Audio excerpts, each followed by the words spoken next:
Bonjour mes chers élèves, je suis ravi de vous présenter la dernière partie du chapitre 3, la matière radioactive et l'énergie nucléaire, qui fait partie de l'unité 3, utilisation des matières organiques et inorganiques. Donc la troisième partie, problématique des déchets nucléaires. On va commencer par la classification des déchets nucléaires. Les déchets radioactifs sont classés en fonction de deux critères. Premièrement, leur niveau de radioactivité et deuxièmement, leur durée de vie. Donc, بالنسبة للدéchets radioactifs ou bien les déchets nucléaires, يتم تصنيفها حسب معيارين أساسيين. Donc, deux critères. Premièrement, niveau de radioactivité, donc المستوى الإشعاعي ديال هاد les déchets. ثم كذلك la durée de vie يعني المدة ديال البقاء ديال هاد les déchets في الطبيعة. بالنسبة للنيفو دو راديوأكتيفيتي فالاكتيفيتي أو النشاط الإشعاعي يقاس بواحد الوحدة اللي داخلة في السيستم انترناسيونال قياس ديال لاكتيفيتي نوكليير. الرمز ديالها بي كيو. بالنسبة لا durée de vie سي لا بيريود راديوأكتيف اللي كتقابل يعني دومي في اللي شفنا. On peut ainsi différencier les catégories suivantes. Donc on a trois catégories principales. Les déchets de haute activité ou bien de type C, principalement constitués du colis de déchets vitrifiés issus du combustible usé après traitement. Le niveau d'activité de ces déchets est de l'ordre de plusieurs milliards de becquerels par gramme. Donc التيب الأولى اللي كنسميوها تيب سي كتميز بواحد الهوت اكتيفيتي، يعني واحد النشاط إشعاعي كبير جدا. دونك هوت اتري هوت اكتيفيتي، فهو واحد النوع اللي هو كياخذ واحد الوقت طويل في الطبيعة أثناء لا ديزانتيغراسيون ديالو، يعني كيبقى وقت أطول، وكذلك اكتيفيتي إشعاعية ديالو كتكون يعني كبيرة جدا وبالتالي خطورة أكبر. دونك هاد لي ديشي يتم تعبئتها يعني في مكان إنتاجها اللي هي الغالب كتكون ناتجة عن كومبستيبل يجي أبخي تريتمون. دونك داك الوقود المستعمل في السنترال نوكليير خاصة كما قلنا كيكون على شكل أورانيوم، وبالتالي تلك البقايا التي يتم إنتاجها في السنترال نوكليير. دونك يتم تعبئتها على مستوى عبوات زجاجية ويتم إحاطتها يعني بمادة فولاذية لا تسمح يعني بتسرب هذه المواد النووية. بالنسبة للنيفو داكتيفيتي ديال هاد لي ديشي يعني كيوصل حتى ل بليزيور مليار دو بيكريل باغ غرام. دونك كما قلنا فعنده واحد هوت اكتيفيتي مقارنة مع لي تيب اخرين اللي غادي نشوفو. Deuxièmement, les déchets de faible à moyenne activité et AV longue. Donc هذا التيب كيتسمى تيب بي، كيتميز بواحد لا في لونغ يعني عندها واحد مدة طويلة. ثم بالنسبة للاكتيفيتي بالنسبة للنشاط donc faible à moyenne. Également issu du démantèlement des réacteurs, de la filière d'uranium et des combustibles usés après traitement et des activités d'exploitation et de maintenance. Donc هاد لي ديشي كتجي كذلك في تفكيك المفاعلات النووية المرتبطة بقطاع الأورانيوم، ثم كذلك الوقود المستعمل يعني بعد المعالجة، وكذلك أنشطة الصيانة واستغلال هذه السنترال نوكليير. كونديسيوني دون ديكولي دو ديشي سيمونتي أو كومباكتي. دوك بالنسبة لهذا تيب بي كذلك يتم تعبئتها في مكان الإنتاج ديالها داخل عبوات كومباكتي يعني مضغوطة، يتم يعني الانضغاط ديالها أو لا سيمونتي يعني وضعها مع الإسمنت داخل هذه العبوات قبل تخزينها، والطريقة ديال التخزين غادي نشوفوها في لابارتي الأخيرة.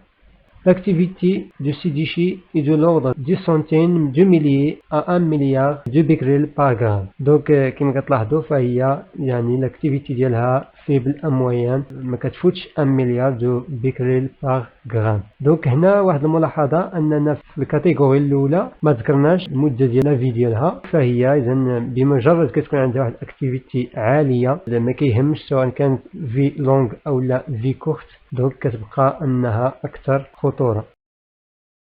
La dernière catégorie, les déchets de très faible à moyenne activité et à vie courte. Donc المميزة الأساسية هنا هي في كورت باعتبار أن l'activité تقريبا مشتركة مع تيب بي. دونك ممكن نزيدو très faible تيب A. دونك ذكرنا تيب سي أكثر خطورة، ثم بي moyennement، ثم إذا A أقل خطورة. Majoritairement issu des installations du cycle de combustible et des centres de recherche. Le niveau d'activité de ces déchets est en général de l'ordre de 100 à quelques milliers de becquerel par gramme. بالنسبة لهذا type de déchets فغالبا كتكون يعني كتنتج عن انستالاسيون ديال لي سيكل دو كومبيستيبل et des centres de recherche يعني اللي مرتبطة بهاد لي سونترال نيكليير، وبالتالي إذا كتكون عندها واحد الخطورة أقل مقارنة مع لي كاتيجوري B et C. Le niveau d'activité de ces déchets كما قلنا فهي يعني لا تتجاوز كيلك مليي يعني بضع آلاف ديال البيكريل بار غرام، فهي إذن واحد d'activité واحد النيفو d'activité أقل. Donc en résumé كما كتلاحظوا معايا اذا لي تيب دو ديشي راديو اكتيف الا خدينا كاتيجوري ا دونك كتلقاوها في ديشي دو فيبل ا موين اكتيفيتي كما قلنا، وكتميز بهاد لا دوري دو في كورت. بالنسبه للسي قلنا لا دوري دو في يعني ما كيهمش بما انها عندها واحد هوت اكتيفيتي، دونك فهي تصنف كاتيجوري سي يعني اكثر خطوره. ثم كاتيجوري بي عندها واحد لا دوري كبيره هي اللي كتخليها يعني كتجي في المرتبه الثانيه من بعد سي من حيث الخطوره. بالنسبه لاكتيفيتي اذا قريبه من ا في الاكتيفيتي ديالها، الا ان ا ممكن كما قلت لكم نزيدو تري فيبل اكتيفيتي جوسكا موين اكتيفيتي، دونك متداخله مع بي. اذا الفرق بين ا و بي هي لا دوري دو في. بي كنقولوا لونغ دوري دو في، ثم ا كورت دوري دو في، في حين ان السي كما قلنا سواء كانت كورت او لا لونغ دوري دو في كتبقى في المرتبه الاولى من حيث الخطوره.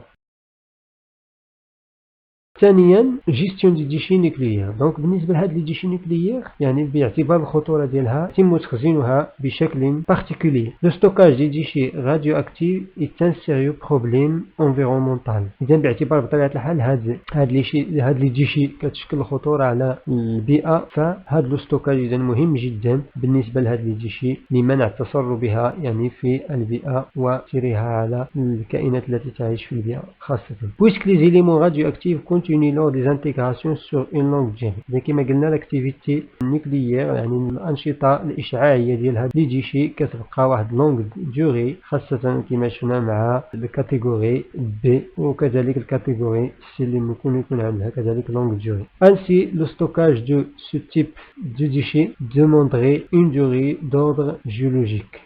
دونك بالنسبه للستوكاج بطبيعه الحال خص يكون عندها واحد الطريقه واحد التخزين اللي يخلي هاد لي ديشي يعني دار فيها ديزانتيغراسيون في واحد الوسط يعني دون تسرب هذه الاشاعات الى الوسط البيئي وبالتالي تاثير على الكائنات التي تتواجد في هذا الوسط. لي ديشي راديو اكتيف سون كونفيني دون دو فير، دونك ممكن تكون في دي فير فيتريفيي كما شفنا بالنسبه للكاتيجوري سي مثلا كنديروها في العبوات اللي هي زجاجيه، واحد تيب ديال الزجاج اللي ما كيخليش هاد الاشاعات انها تسرب. ممكن نديروها في الاماكن اللي هي بعيده عن الكائنات الحيه. ثم كذلك ممكن نستعملوا دو بيطون سيما كما قلنا، ثم اذا وضعها في عبوات ديال ستوكاج كما قلنا. اذا غادي نشوفوا من خلال هاد الوثيقه يعني كيفيه تخزين هاد لي ديشي كما كتلاحظوا معايا فهي كتدار في واحد العمق ديال 500 متر تقريبا في ديبوي دو ستوكاج باش ما تخليش هاد لي ديشي انها تسرب الى سطح الارض. pour éviter tout risque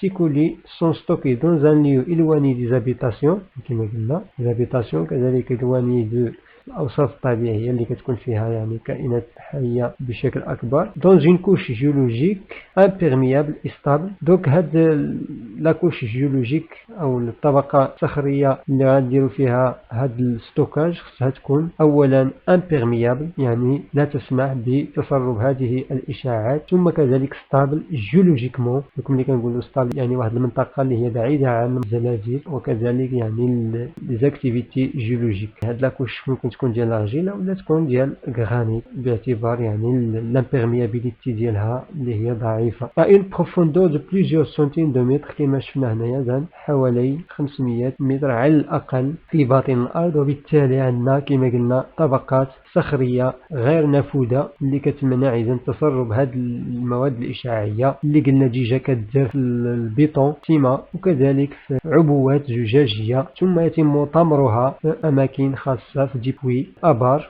سبيسيال اللي كتدار بالنسبه لهاد النفايات في باطن الارض.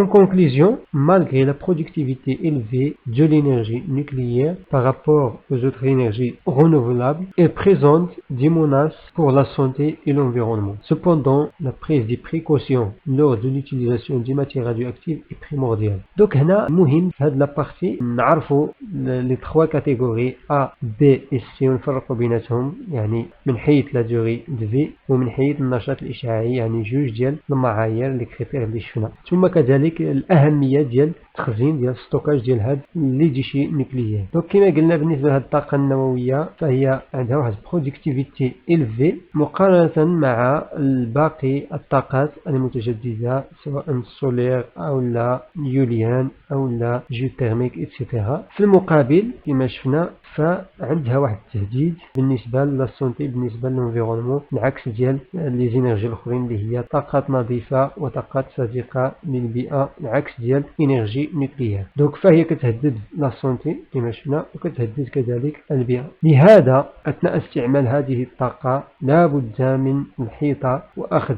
دي بريكوسيون أثناء استعمال هذه المواد المشعة. إذن هذه العملية ديال أخذ الحيطة فهي بريمورديال ضرورية تأتي في المرتبة الأولى يعني كتحظى بواحد الأهمية قصوى هذه لا بريكوسيون خصها دار باش ما كان.